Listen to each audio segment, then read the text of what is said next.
बहुत बड़ी खबर है और ये इतना बड़ा भांडा फूट गया है कि जब आप इसको सुनेंगे तो आपके 14 तबक हिल जाएंगे। मेरे पाकिस्तानियों, मैं 1.5 साल से अडियाला जेल की काल कोठड़ी में बंद हूं।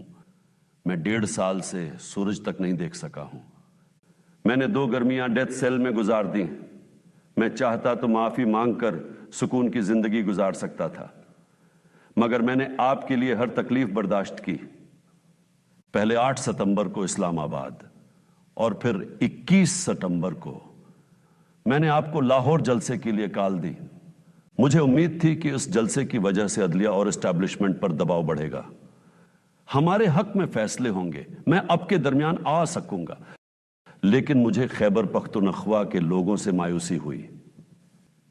मुझे पंजाब के लोगों ने मायूस किया। मुझे मेरी पार्टी की लीडरशिप ने मायूस किया। अली अमीन गंदापुर ने मुझे बार बार पैगाम भेजे कि वो जलसे में नहीं आएगा। वो मुख्तलिफ बहाने बनाकर जलसे में नहीं आया।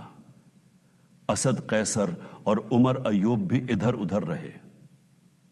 पंजाब की क़यादत भी कारकुनान को साथ लाने के बजाय अकेले ही आई। मेरे टाइगर्स, क्या मेरे 1.5 साल की कुर्बानी का यही सिला देना था? क्या मेरे नाम पर वोट लेने वाली क़यादत ने ऐसा सलूक करना था? मैं आज बहुत दुखी हूं। जेल का यह बंद कमरा मुझे ओवन से ज्यादा तकलीफ दे रहा है। मेरी तमाम उम्मीदों पर पानी फिर चुका है। अब यह मुझे कभी बाहर नहीं निकलने देंगे। मेरे पाकिस्तानियों, यह जलसा ही नाकाम नहीं हुआ, बल्कि अब यह मुझे मिलिट्री कोर्ट भेजने की तैयारियों में है। मेरे पाकिस्तानियों, मेरा जेल से यह आखिरी पैगाम है।